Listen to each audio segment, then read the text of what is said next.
But that there's a lot more people who deserve more sympathy than I. So, but great. I'm just trying to set this up so it'll go to our YouTube page. Perfect. Like I'm looking for that Advent time, that reflection. Yeah, exactly. It's like, You have to find it. That's do as I say, not as I do. Exactly. So, perfect. All right. So, we are. Saw a girl, you were talking about things you see on the freeway. I saw a girl driving a really badass pickup truck, lifted forward and everything. Yeah. She had a sticker on the back, "This is not my dad's truck." That's really cute. It's really cute. All right. So, just getting all this set up so that we're all screen share. Perfect. Okay. So, as soon as the projector starts working, we'll be able to all see what's going on. Turn the lights off or anything? Once the bulb powers up, we should be pretty good. So, so thanks for coming. So we're going to be talking about why is Christmas on December 25th, but just to prepare you, most of the time is going to be spent debunking crummy or less than great theories as to why it is December 25th. So what we've got on the schedule today is kind of a tongue-in-cheek question of what's actually Christian about Christmas. We do kind of have to start with the recognition that so many of our Christmas traditions do come from very pagan roots. And I think that's kind of why the overarching narrative of why Christmas is on December 25th is currently rooted in paganism is, well, if the Christians stole or co-opted or revised so many pagan holidays, why didn't they also just take the Christmas date among them? So we'll talk about some of the pagan traditions that have come to us in Christmas and Advent. We'll talk about kind of the main differences between how we as modern folks look at calendars, and I think one of our presumed cultural assumptions about calendars is their precision, right? Is their time. And I think particularly, I remember, I think it was right after we got married, so it was New Year's between 2004 and 2005, the Worldwide Association of Atomic Scientists decided that we needed to add 0.75 seconds to the year to make sure we were not drifting around the Milky Way too far out of touch. So we have a precision of time, whereas in the ancient world, time had more meaning rather than meaning had more value than precision. And then we're going to talk about how sometimes a coincidence is just a coincidence. I know Sigmund Freud might not agree with me on that one, but sometimes a coincidence is just that.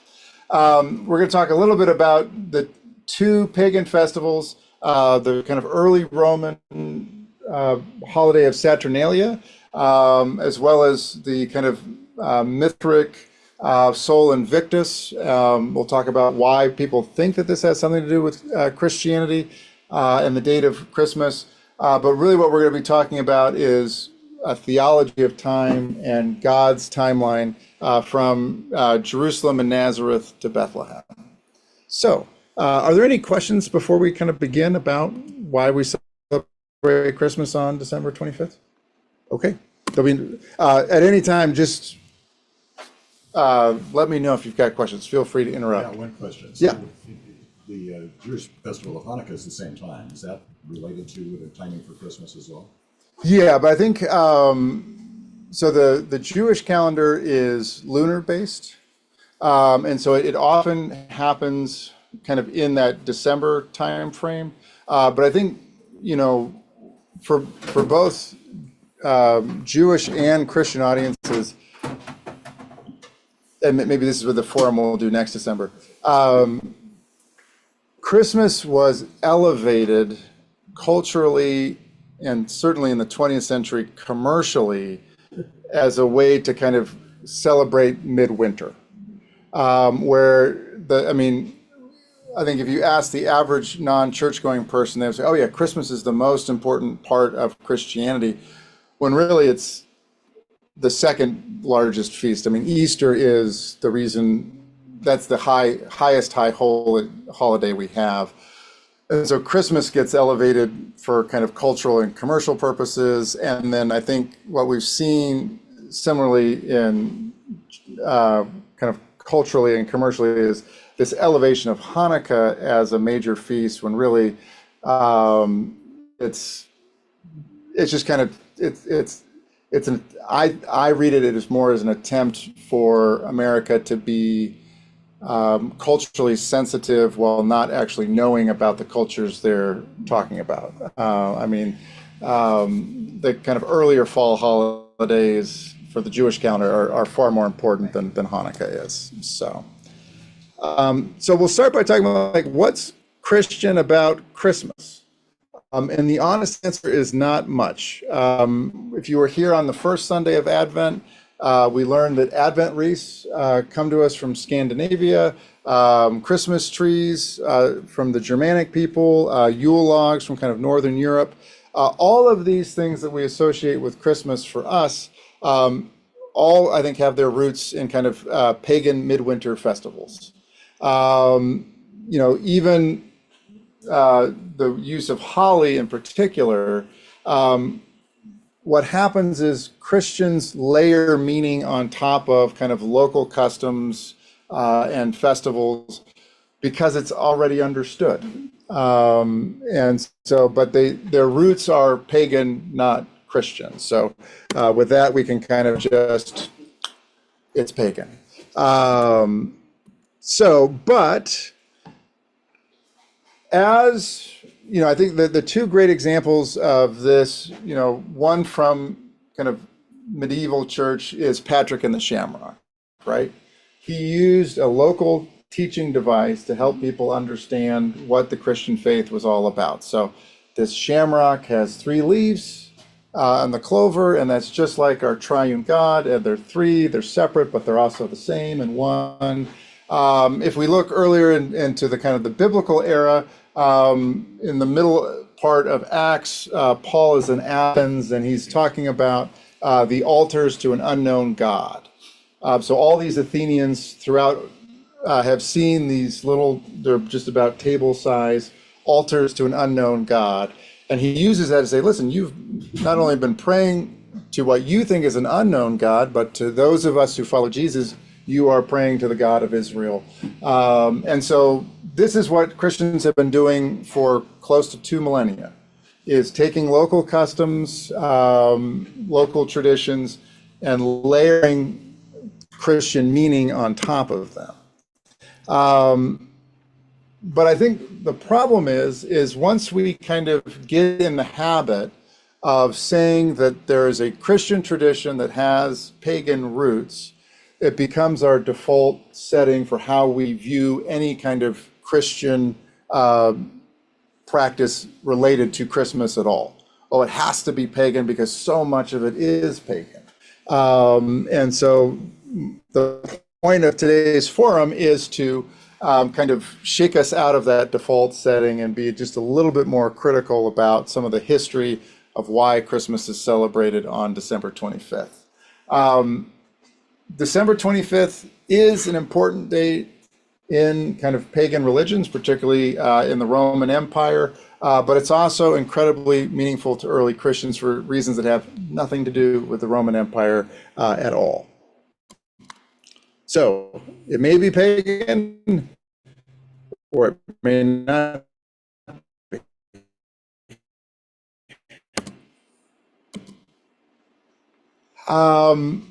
As I said, kind of to begin, for us, time is precise, and so are our calendars, right?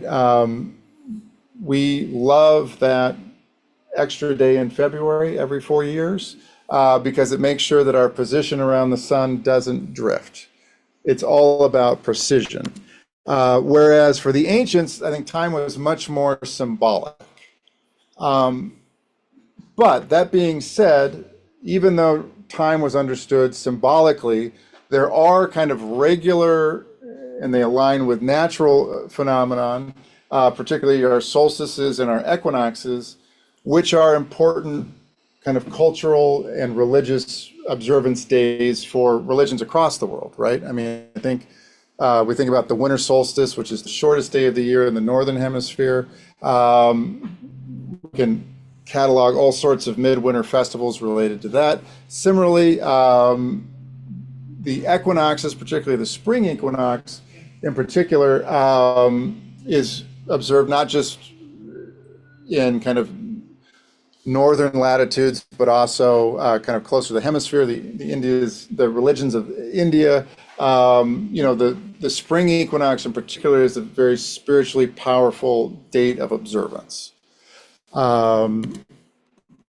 So one of the things we need to recognize is, as Christianity has come to us, it's come to us through kind of Northern Europe and the Northern Hemisphere, right? I don't know if I could be a priest serving in Australia or New Zealand, because I can't imagine what Christmas is as the longest day of the year, not a midwinter festival. What? It's weird. Is it? Have you? Oh, you were in South Africa? Yeah, Yeah. I lived in South Africa. It's weird. Yeah. We still sing in the In the bleak midwinter. Yeah. It's 97 degrees outside. Like, Well, we know it's cold in London, so that's fitting. So it's really easy to just kind of throw some phrases out talking about, for those of us in the Northern Hemisphere, what the winter equinox is, right? It's the turning of the light. It's the end of shrinking daylight. Winter solstice. I'm sorry, what did I say? Equinox? I'm sorry, yeah. By the way, that's today. It is, I know. That's why the forum is. That's why we went with why is this forum topic rather than the history of Santa Claus. Okay. Although some parents came up to me and Ryan were like, we really want to hear why the history of Santa Claus. But that'll next December we'll get to history of Santa Claus. I think I'd never want to portray the ancients as being dumb. They had particularly advanced knowledge, and particularly if we look at like the archaeological record of Persia and Egypt, these people knew their stuff, right? Like the solstices did not catch them off guard. They tracked the sun's movements, the stars' movements. They kind of understood with some precision when these events were happening and what meaning they held. It's kind of more of a cultural thing that these dates were drifting through the calendar, even though kind of the astronomical clock was somewhat fixed. And what we should note too is, as we go back in time, particularly in kind of the era between Jesus's birth and the kind of when Christianity becomes the imperial religion of Rome in 325, that the solstice, the calendar looked different, and so everything gets shifted. So the solstice used to be celebrated on December 25th, not the 21st. Similarly, if we shift everything back 4 days, the equinox is not on the 21st of March, it's on the 25th. And that's a really key concept for us, is the older calendars put the solstice and the equinox on the 25th of the month, not the 21st of the month. So we were singing Latin as our recessional hymn today. So let's talk about those crazy Romans. For the Romans, and beginning in the year about 200 BC, Saturnalia becomes the huge midwinter feast of the Romans. Saturnalia was a week-long festival in honor of Saturn, the Roman god of agriculture and time. So it was, it's a little bit more like a festive Thanksgiving. The harvest has come in, winter is ending. We can kind of celebrate that spring and new life will be here any minute here. It lasted from the 17th to the 25th. The 25th was kind of the crown day of the Saturnalia feast. And it was marked by things like merriment, gift giving, copious amounts of drinking, and what we should note is Romans also decorated their homes with evergreens. Evergreens have a spiritual, just like we talked about on the first Sunday of Advent, there's a spiritual significance to evergreens. They are life in the midst of death. And so Romans used these greens to decorate their homes during the Feast of Saturnalia. And so we start to see, oh, I see why people might associate one with the other, with Christmas with Saturnalia. After Jesus' life, in the year 274, this is now AD or CE, we have Emperor Aurelian, who kind of falls in love with the mysticism and religions of the mystery religions of the East, particularly with Mithras. And so he starts to fuse kind of Mithranism. I never know how to conjugate that into an adverb, but Mithranism with the Roman god of the sun, Sol. And so, but I want us to note the date. It's 274. So Saturnalia, Saturnalia kind of has this light transformation from celebrating Saturn to now being focused around the Feast of Sol Invictus, which translates to the unconquerable or the undying sun. And again, when we have this pagan festival on December 25th, and we're starting to use language like, well, it's the unconquerable sun is who we're worshiping on this day, we start to understand why it's so easy in that default setting to start to see, why does December 25th become the date Christians celebrate Christmas? But what that is ignoring is one simple fact, which I'll get to in a second here. So in Rome, you've got Saturnalia, which again, marked by gift giving, by merriment, by hanging evergreens in your home, fusing with the kind of the high feast of Sol Invictus. And this is happening about a generation before Constantine makes Christianity the state religion of Rome. And this is why it's so easy to say, oh, well, that's all Constantine had to do. Just make this feast where everybody's already used to partying and celebrating, and we're talking about the unconquerable sun. It becomes really easy for Constantine to just, we're worshiping Jesus now, not Sol Invictus. Not Mithras. But what this ignores is that Christians were celebrating Christmas on December 25th as early as about 180. So 100 years before Aurelian falls in love and names or kind of reconstitutes Saturnalia as the Feast of Sol Invictus, we already have Christians celebrating December 25th as the feast day of Christmas. So why did Christians choose December 25th as the date of Jesus's birth if it wasn't, and if it predates kind of Roman imperial religion? Well, we have to look at the Bible, which is not particularly helpful for understanding what day Jesus was born on. The Bible gives us very few clues at all as to when Jesus was born. There are no really hard internal seasonal clues, save for the one fact, that Luke gives us, that shepherds were keeping watch over their flocks by night. Now, this also has a lot of cultural assumptions built into it. Many kind of Northern European biblical scholars in the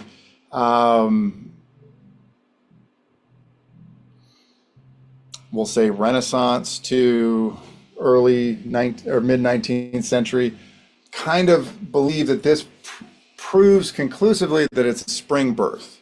The shepherds wouldn't be outside at night watching over their flocks, But I think that was probably a cultural assumption of it's cold in Israel like it is cold in England during the winter. It is possible to be a shepherd in Palestine watching over your flocks by night in the winter. But yeah, we'll kind of say it's a clue towards spring, but I would say it's hardly conclusive. It certainly is not beyond a reasonable doubt. So it indicates, but isn't conclusive. And we pair that with the simple fact that nature abhors a vacuum.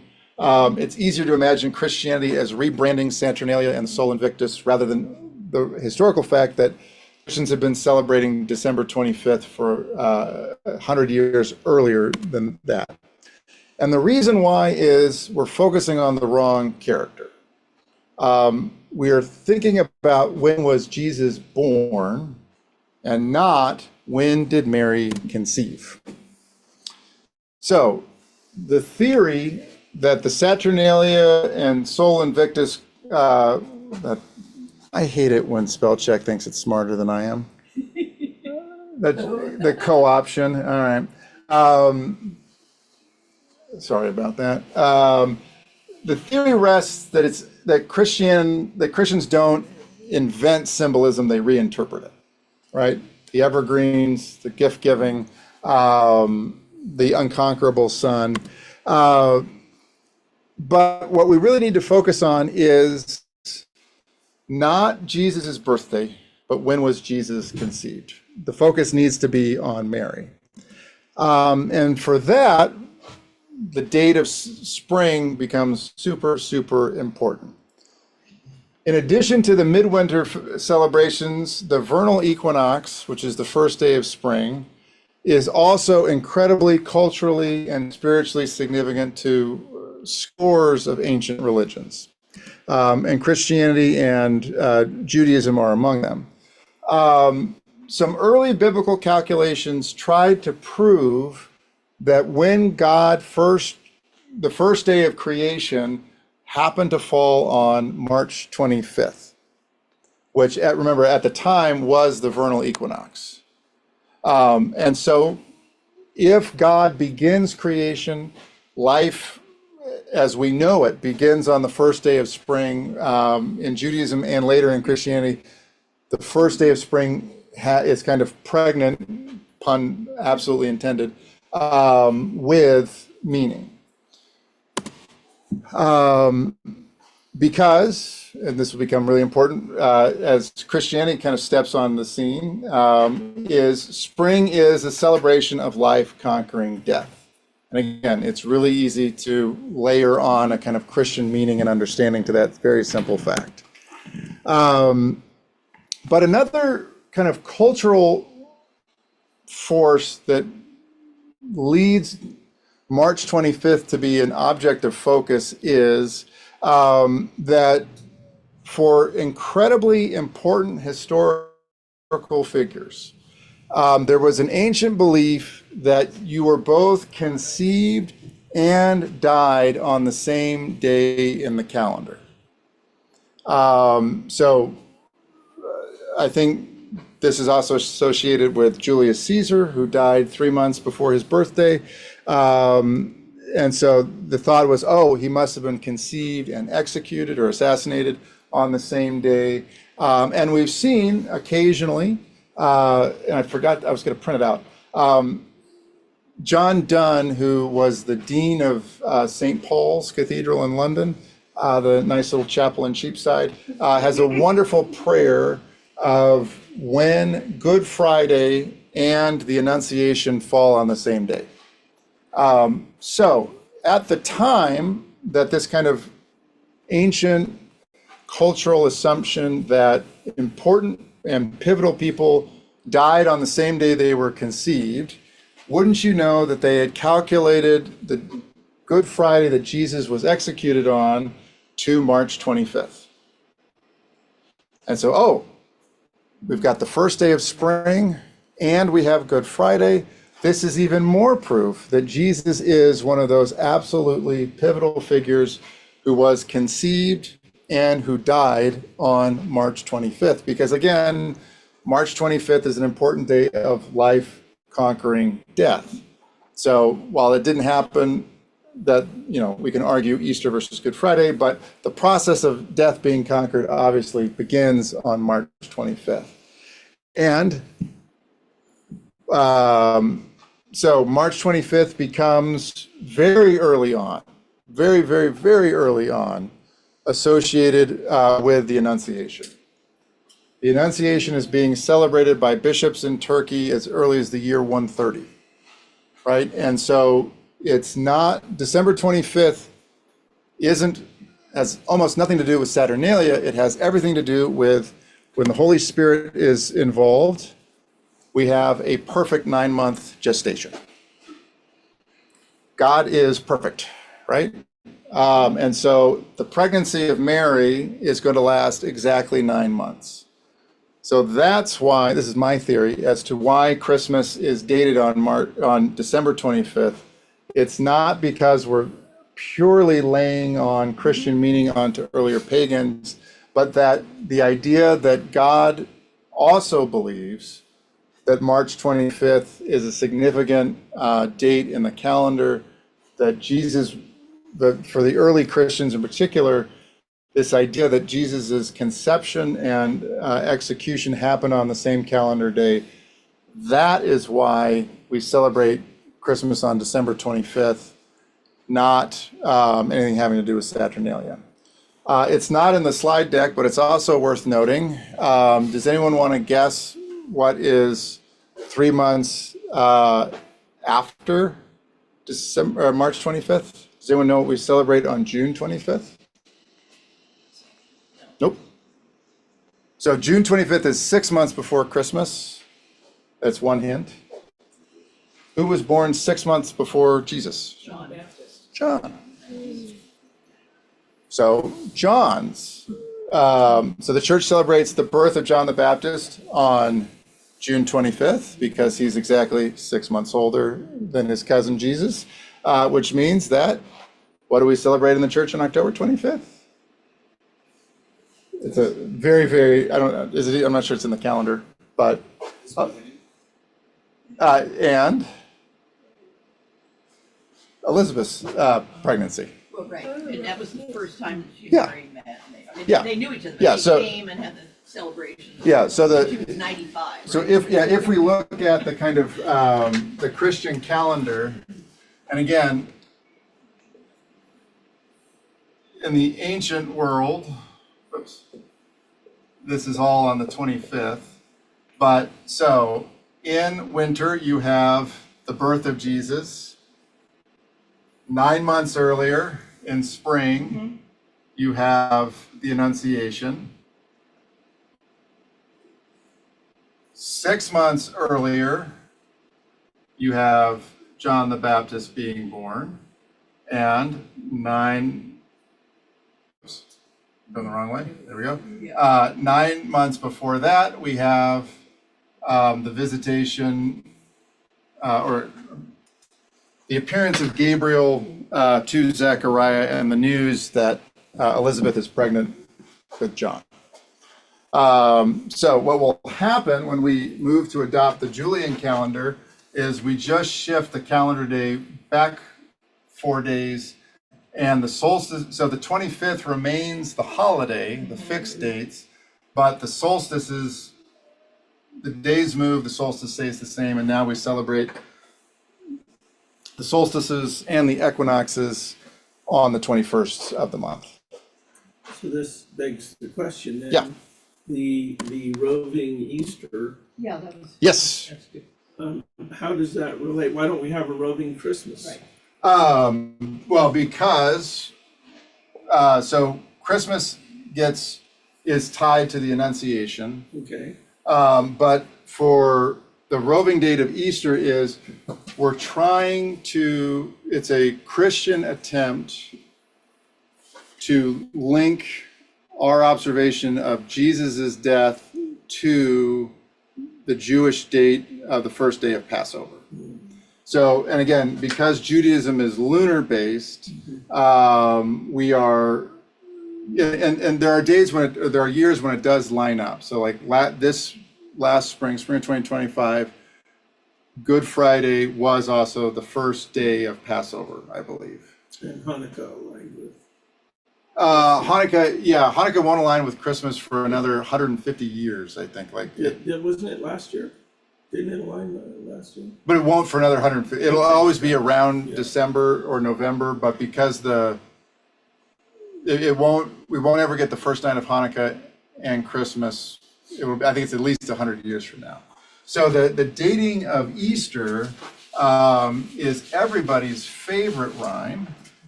So it's the first Sunday after the first full moon, and this is important, in Jerusalem, after the spring equinox. So the date of Easter, so if the spring, and so the other thing is,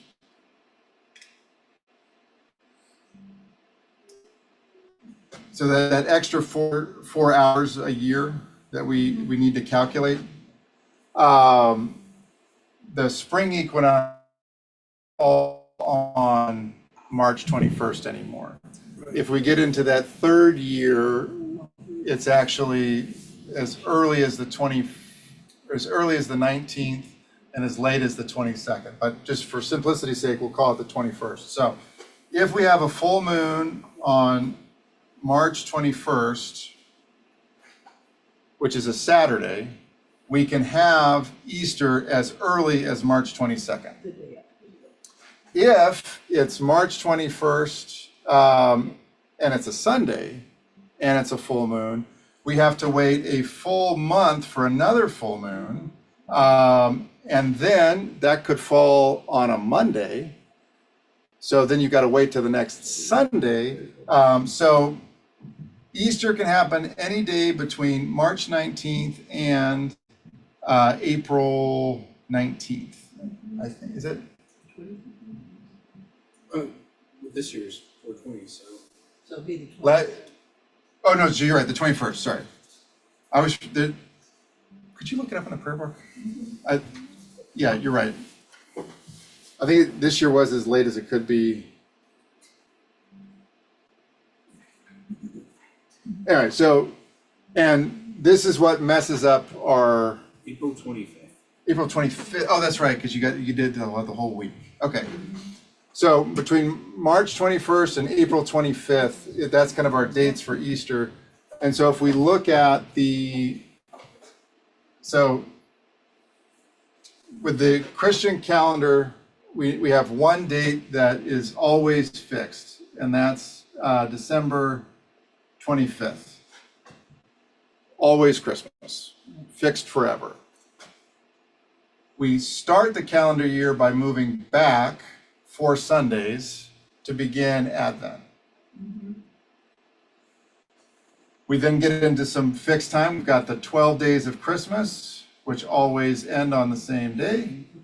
Then we've got the Epiphany. But then what we have here is if Easter is early, we have very few Sundays in Epiphany. We can have as few as 4. If Easter is super late, we can have as many as 8 Sundays of Epiphany. We then have the season of Lent, which is always 6 Sundays, so 5 Sundays in Lent plus Palm Sunday. So this is Lent. Then we've got Easter, which is 8 weeks long, because what's the other name? The Easter season ends on what day? Pentecost, which is also called what Sunday? White Sunday, which is a English bastardization of the Pentecost is red. of the French word for 8, which is wheat. So there's 8 Sundays in Easter, and then the other side of the calendar is the season after Pentecost. And if we have fewer Sundays of Epiphany, we have more Sundays in the season after Pentecost, and the vice versa is true. And if you really want to get technical, in weeks 4 through 8, if we don't read them as readings in Epiphany season, they become the first 4 readings of the season of after Pentecost. So the first 4 weeks are always the same. The next 4 readings, we'll either get them in the February-March timeline, or we'll read them in the May-June timeline. But we never skip readings. We just shift. What are we reading them in this regular ordinary time or in this ordinary time? So how many went on time? Yeah, so the church calendar has some fixed dates. Easter is very movable. Yeah. I can ask you, so, I had that same question, Easter, Christmas is fixed, Easter moves. Yeah.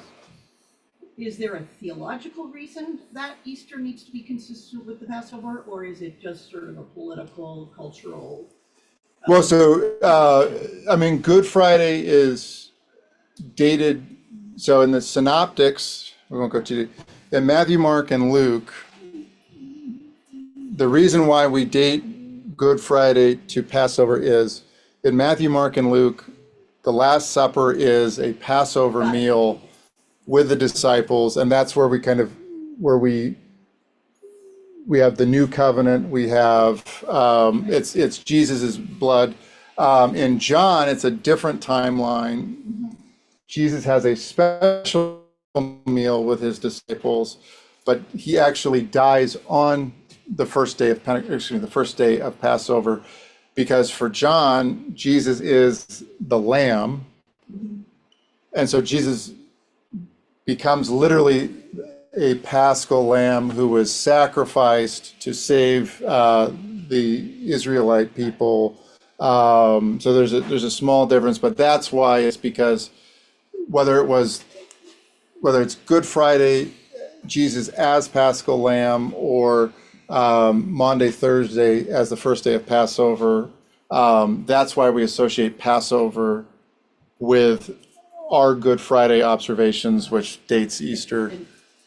So yeah, Easter's always related to Passover because it either is the new Passover meal or Jesus is the new Passover lamb. That really makes it consistent with Isaiah and sort of the Jewish tradition of this is your coming, and this is the one.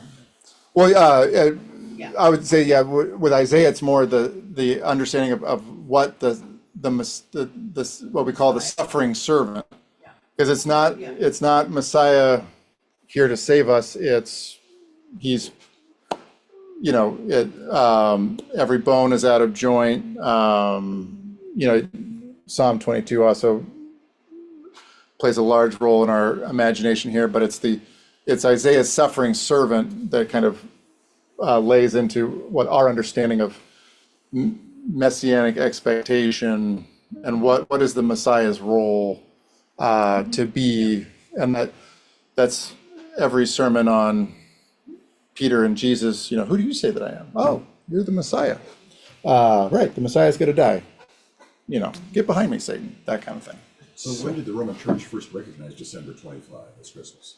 I think that's a great question. So when Constantine has his dream that God says, under this sign conquer, and makes Christianity the official religion of the Roman Empire, because it had already been celebrated for at least 150 years, December 25th is the date of Christmas. That's why it became easy to kind of supplant Saturnalia, Sol Invictus festivals with Christmas. But it was the meaning of that date preceded those festivals. It wasn't what I want to leave you with is not that Constantine was sitting in his office going, there's a holiday that I could use to my benefit to co-opt and make everybody fall in love with my new religion. It's yes, there was this pattern of midwinter festivals, and Christianity already has a feast day at midwinter, but the feast day is at midwinter not because it's midwinter, but because it's 9 months after the spring equinox. So that it's the meaning of and the importance of Mary is why Christmas is when it is, not just because it's a midwinter date. Yeah. So the other thing that's interesting about, you talked a little bit about the Renaissance and painting. Yeah. You know, that painting of the angel coming to Mary, which is Right. you know, one of my absolute all-time favorites, is that's how she's associated. And then I recall in other iconography is that Elizabeth's pregnancy and imminent birth is kind of more associated by visiting with Mary. You know, Right. the two women that become the creators of this. Oh, yeah. film. So the Yeah. class I didn't teach this Advent, but maybe next year will, is if you look at Luke's gospel, there's 5 songs in the first 2 chapters. So in the kind of birth, the infancy narratives of Luke's gospel, there's 5 songs. So there's the song of Elizabeth when she finds out about her pregnancy. There's the song of Mary, the Magnificat. There's the song of Zechariah. Look at all the wonderful things that are happening. There's the song of the angels at Jesus's birth, and then there's Simeon. yeah, the song of Simeon with at his presentation in the temple that Lord, you let your servant. Yeah, let your servant go in peace, for my eyes have seen the Savior, a light to enlighten Gentiles, and a glory to thy people Israel. So all of these songs are associated with this group called the Anawim. And so these songs so the Anawim are the lowly or the despised. And they become absolutely identified, particularly with Mary and Elizabeth, but also in the temple, Simeon and I forget the woman's name who accompanies. So after Simeon leaves the stage, there's a woman who lifts up Jesus in the temple, Anna, I think. And so, yeah, the Luke, the first 2 chapters of Luke, the infancy narratives, are how do the lowly, the despised, the forgotten, even the remnant, how do their songs and expectations shape the identity of Jesus? Is an Advent class that I will teach one of these days. But yeah, it's if you look at those songs and kind of where in particular the Gospels are elevating the voices of women in the Gospel story, it becomes a really important part of our understanding of why and how these women kind of shape salvation history. So, yeah. Any questions? That's great. Very Cool. good. Yeah, Love of it. course. Wonderful. Thank you. Well,